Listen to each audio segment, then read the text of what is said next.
News from across the Federation, spanning the region and covering the globe. This is the KyssFM SKN News Now Evening Edition, your one true source for news. And now your presenter.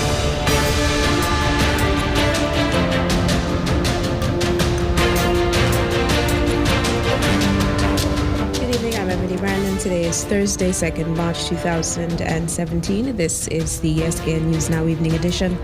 In the headlines this evening, nationally, shareholders of the St. Kitts Nevis Anguilla National Bank still have no word as to when the annual general meeting will be held or when dividends will be paid.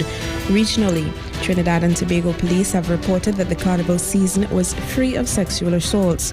And internationally, calls for U.S. Attorney General Jeff Sessions to step down are mounting amidst allegations that he lied about his contact with Russia. We've got the details of these stories and more straight ahead in this evening's newscast.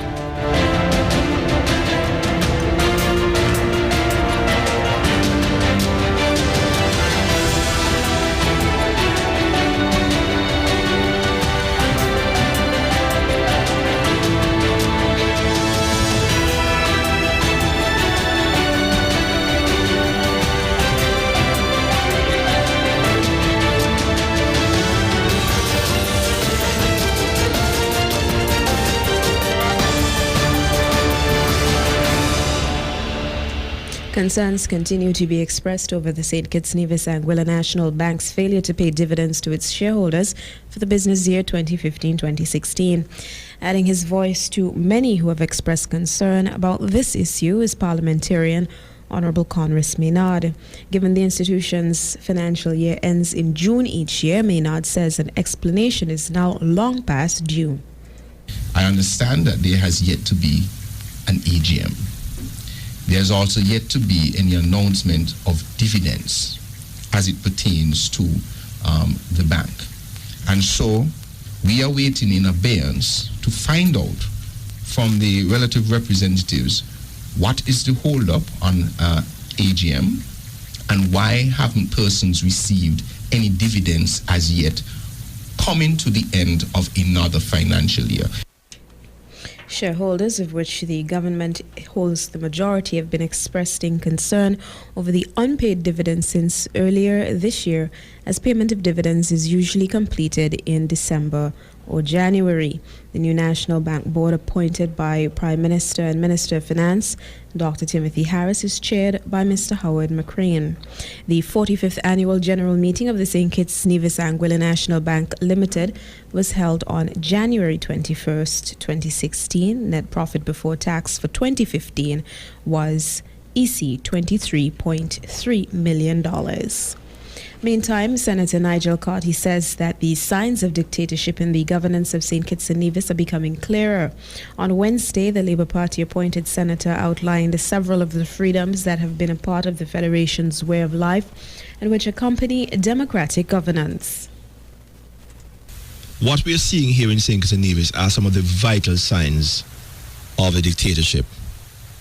And we have begun to say that almost from the get-go, because it is critically important that people appreciate that the education we receive, the fact that we're able to attend the churches that we feel like, engage in the religions that we want to subscribe to, the fact that we are able to conduct our businesses, if we so choose, in an environment that is fair, on a playing field that is level or flat.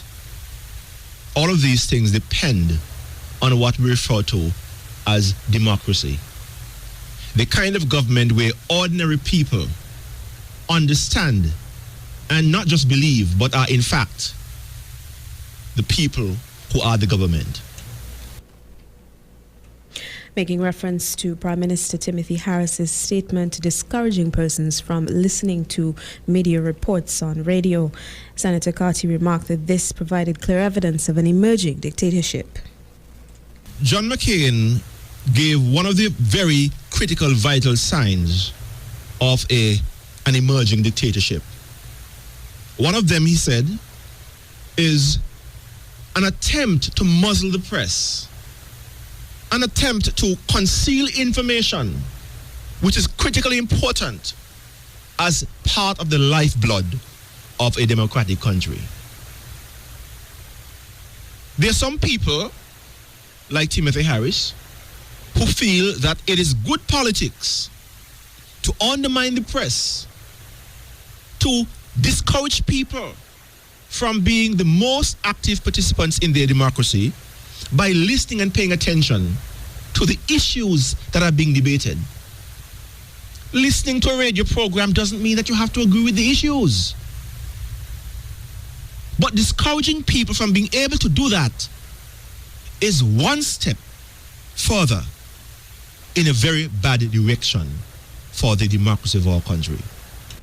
Our Senator Nigel Carty. In other news, the 2016 crime statistics are telling a multifaceted story.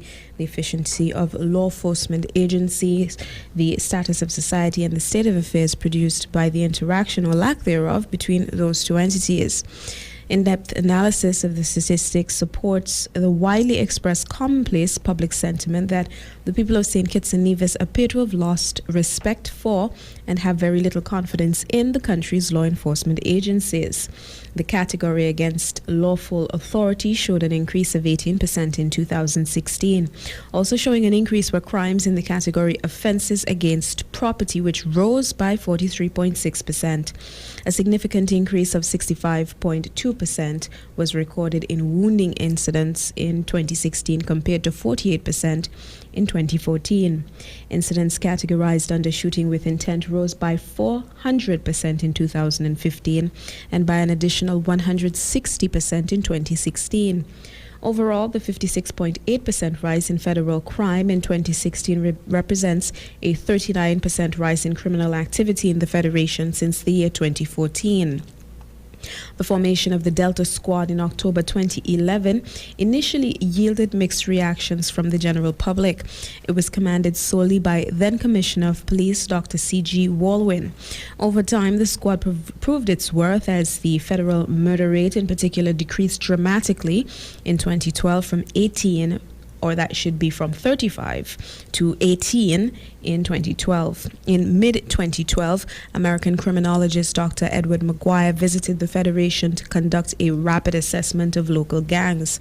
Having accompanied the Delta Squad on patrol, Dr. Maguire expressed his surprise at the positive interactions the police soldier team had with residents. He highlighted that many members of the communities patrolled were happy to see officers and comfortably had conversations with them, and also expressed his pleasure at seeing effective community policing at work. The Delta Squad became defunct following the change of government in 2015 and former Commissioner Walwyn's resignation. Taking the place of the Delta Squad are heavily armed vehicular and foot patrols conducted by the Royal St. Christopher and Nevis Police Force and the Royal St. Kitts and Nevis Defence Force.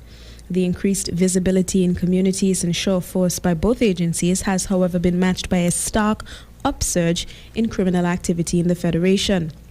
It is believed in some quarters that the absence of the Delta Squad and their approach to community policing has fostered an environment in which new criminal elements have emerged, and those who were once operating undercover now feel emboldened.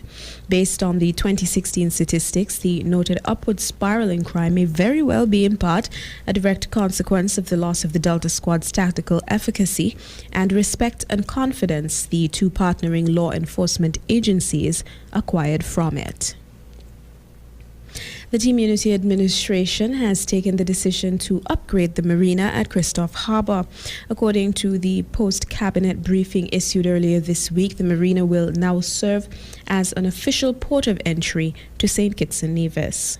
The marina offers secure alongside mooring 24/7 dockage access, a deep water harbour with wide turning basin, in-slip fueling and ample power for super yachts up to 250 feet. The marina also provides on-site customs clearance and immigration services. The marina at Christophe Harbour was officially opened in March 2015. The property, which became an investment totaling a cost of $100 million is owned by Charles Buddy Darby. And we certainly will be following up on this particular issue here as it develops at the SKN News Now news desk. Still to come in regional developments, Dominica's Prime Minister has been taken to task for comments he made during an address to the nation last Friday. We have the details up next.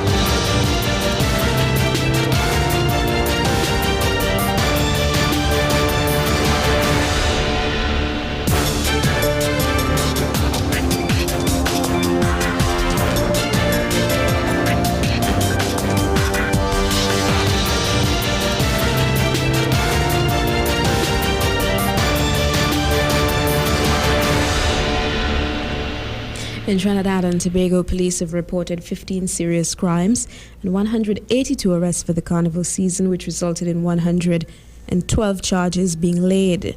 Licensing officers were forced to remove less than 5 trucks from the road for violations. There was also good news, however, for the country this carnival. No sexual assaults were reported. Kijan Haynes reports. The song became a rallying cry for women against sexual assault. Last Ash Wednesday, the country awoke to news of a murdered Japanese national, Asami Nagakia. The plight of women in Trinidad and Tobago, especially during the carnival season, has been covered on Al Jazeera, the Washington Post, and a slew of other media outlets recently. Mass band Lost Tribe turned their band into a platform for commentary with Say Your Piece on Carnival Monday. The heightened awareness seemed to have paid off.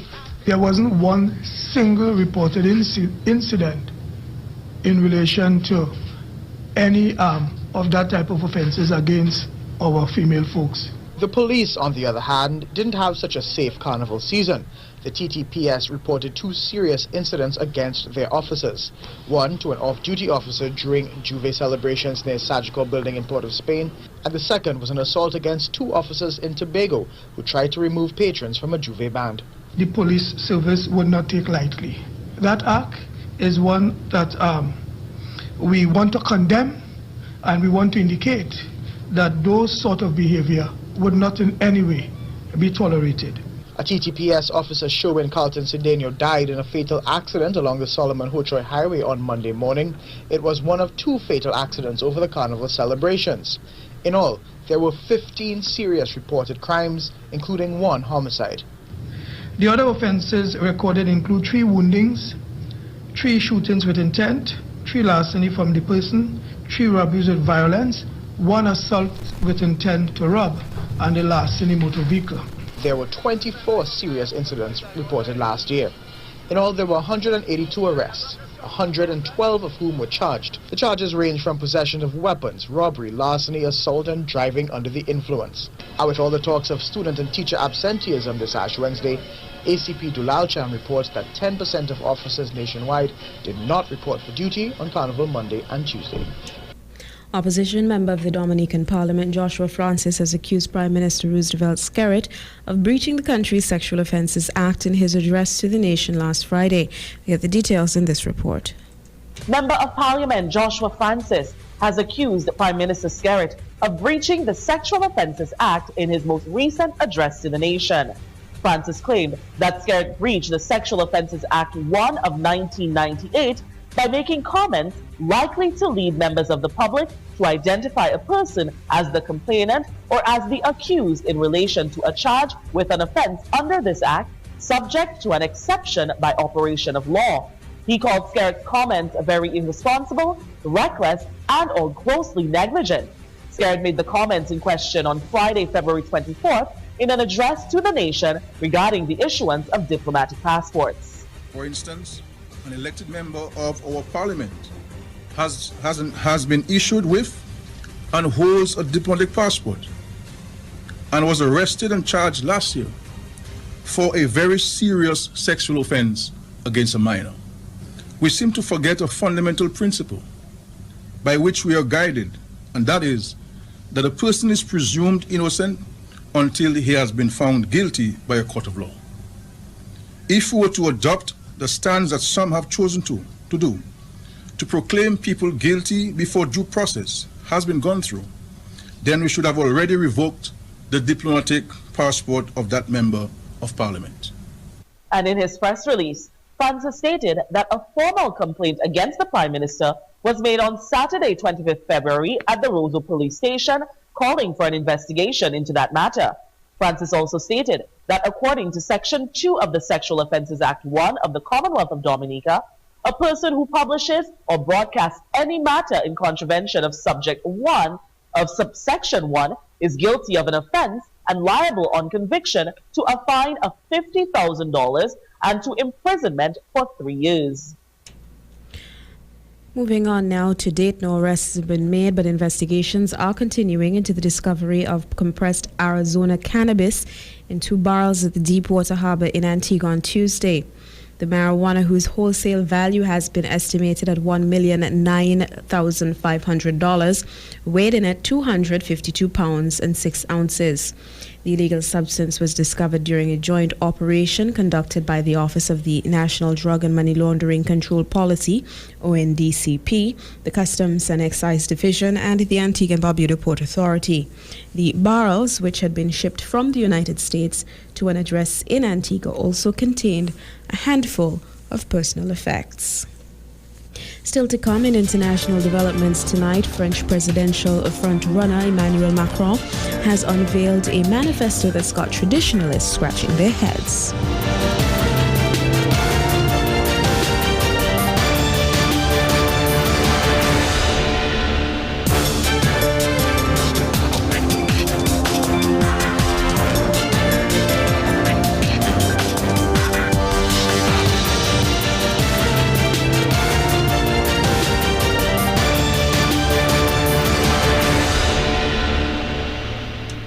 U.S. politicians are calling for the new Attorney General Jeff Sessions to resign because of allegations he discussed Donald Trump's presidential campaign with Russian diplomats. Sessions denies the allegations and says he's done nothing wrong.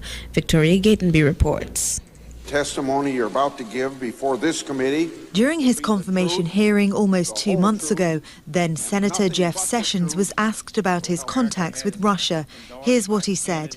I have been called a surrogate at a time or two in that campaign, and I did not have communications with the Russians. But the Washington Post says Sessions spoke to the Russian ambassador to the U.S. twice last year. A former high-ranking staffer in the Justice Department says the evidence may have come from phone calls intercepted by the National Security Agency. Communications would have been captured by the NSA. Even the communications, one that he said that he had in his Senate office building with the ambassador. So it seems to me that the intercepted electrons are not going to lie. Sessions denies the allegations and said in a statement to Al Jazeera, "I never met with any Russian officials to discuss issues of the campaign. I have no idea what this allegation is about. It is false." The Justice Department has also released a statement saying Sessions' answers weren't misleading during his confirmation hearing.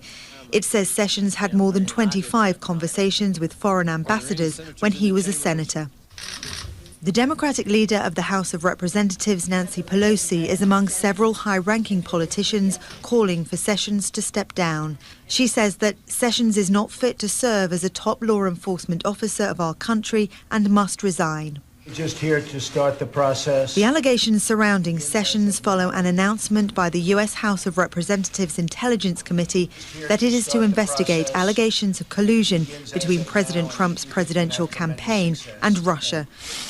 Last month, Trump's national security advisor, Michael Flynn, resigned following revelations he misled the vice president about his contacts with the Russian ambassador in December. Jeff Sessions. Trump has repeatedly dismissed allegations of collusion as fake news, spread by critics opposed to his policies.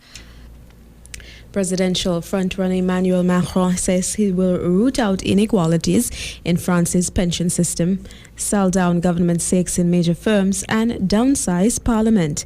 These mold-breaking promises were made as he unveiled a manifesto which has set him apart from traditionalists. Pour la France hexagonale et la France d'outre-mer, de redonner des perspectives et cet esprit de conquête en particulier à nos classes moyennes. Le projet que nous portons n'est pas un projet qui consiste à aider celles et ceux qui ont déjà réussi, à réussir encore davantage. Mais c'est un vrai projet de mobilité économique et sociale qui cherche à permettre à chacune et chacun des risques nouveaux à prendre. Les choix, si nous pourrons y revenir dans la discussion, là aussi beaucoup de mesures sont détaillées. Mais nous ne proposons pas de le réformer. Et à l'autorité...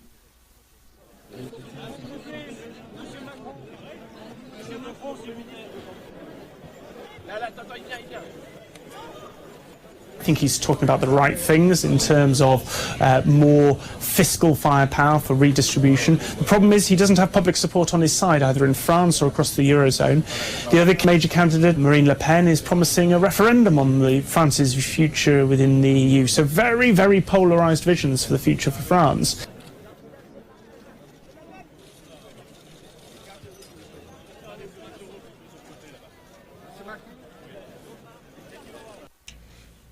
Liberia's health minister is investigating the death of one of the country's Ebola heroes. Salome Kawa died last week following complications after giving birth.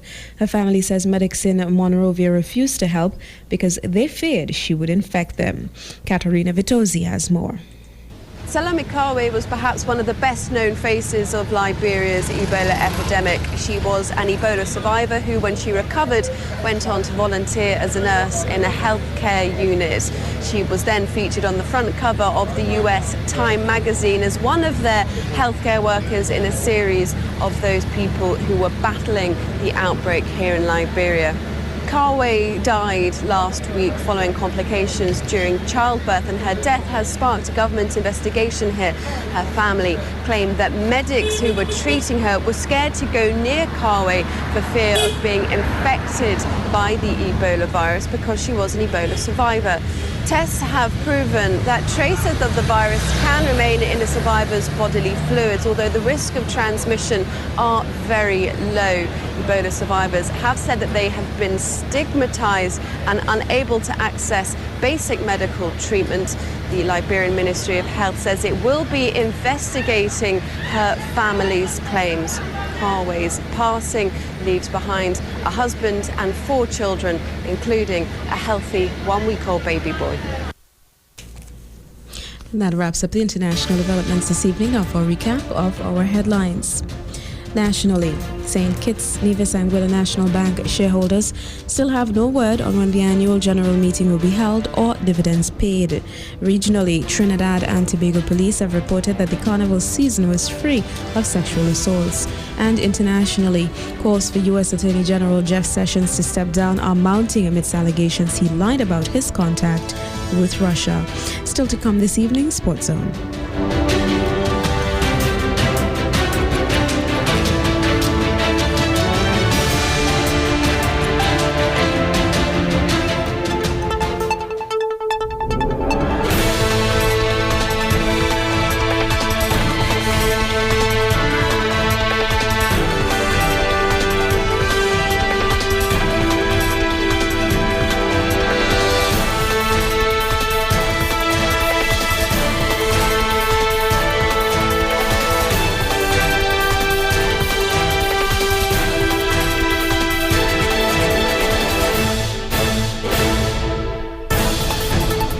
In Sports Zone this evening, the IAAF says Russia has finally come to terms with the enormity of the doping scandal in which they're embroiled. We've got the details in just a few.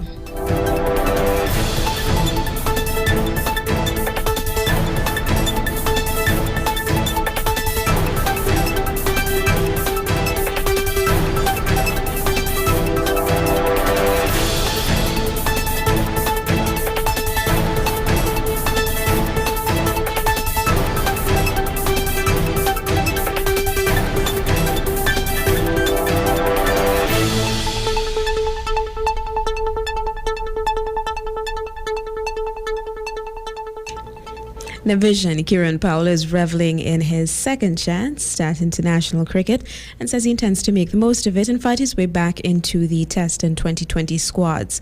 The left-hander is part of the West Indies 13-man squad which will take on England in 3 one-day internationals starting on Friday at the Vivian Richards Cricket Stadium in Antigua.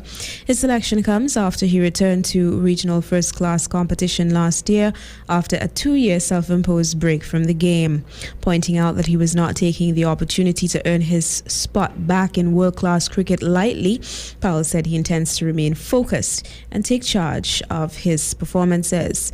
Powell forced his way back into the West Indies squad with heavy scoring in the recent regional Super 50 where he amassed 513 runs with 3 centuries. International Association of Athletics Federations IAAF President Lord Coe says that the Russian authorities have grasped the enormity of the challenge as they tackle doping in that country. Athletics governing body has banned Russian athletes from all competition over reports of state-sponsored doping, and according to Lord Coe, the tough decision the IAAF made is starting to bear fruit. The World Anti-Doping Agency says it has been encouraged by Russian President Vladimir Putin's admission his country's own system did not work. While denying allegations of state-sponsored program of systematic cheating, Putin said his country should acknowledge its anti-doping failures. Coe confirmed that there is a real possibility of Russia being reinstated to international athletics as expected in November this year after August's World Championships in London. The Water Commission McLaren report claimed in December that more than 1,000 Russian athletes had benefited from state-backed cheating between 2001 and 2005. That followed the suspension of the Russian anti-doping agency by WADA after it was declared non-compliant with immediate effect in November. And finally, this evening, the International Olympic Committee is warning that it will move the Tokyo 2020 golf event from its current venue if it does not admit women. The Kasumi Seki Country Club does not allow women to become full members or play on Sundays. IOC Vice President John Coates said while the organization respects that the venue is a private club with its own rules, the IOC's position regarding discrimination of any kind is clear, adding that the IOC will only consider a club that has non-discrimination. Coates did add, however, that he did not expect to have to find another host for the event. In February, the club's president described the controversy as annoying after initial internal discussions had not resulted in any decision regarding the club's membership policy. He also noted that the situation was more frustrating as the club had been asked to host the event and agreed, however, it had never made a bid of any sort to participate. Meantime, the Japan Golf Council, a group aimed at modernizing the game, has sent the IOC a letter recommending an alternative course. Rio 2016 was the first time golf had been a part of the Olympic program since 1904. And that brings us to an end of this evening's edition of SKN News Now. On behalf of the entire team here at KyssFM, I'm Ebony Brandon, wishing you a very pleasant evening. This evening we have special programming starting at 7:30 p.m. where we will be joining live the ECCB and the launch of the Sir Robert L. Bradshaw Institute. And so we invite you to stay tuned with us this evening for a brief change in programming. We'll resume our regular programming tomorrow. Again, at 7:30 this evening, we invite you to stay tuned to KyssFM as we will be bringing you a live broadcast of the launch of the Sir Robert L. Bradshaw Institute. Good evening.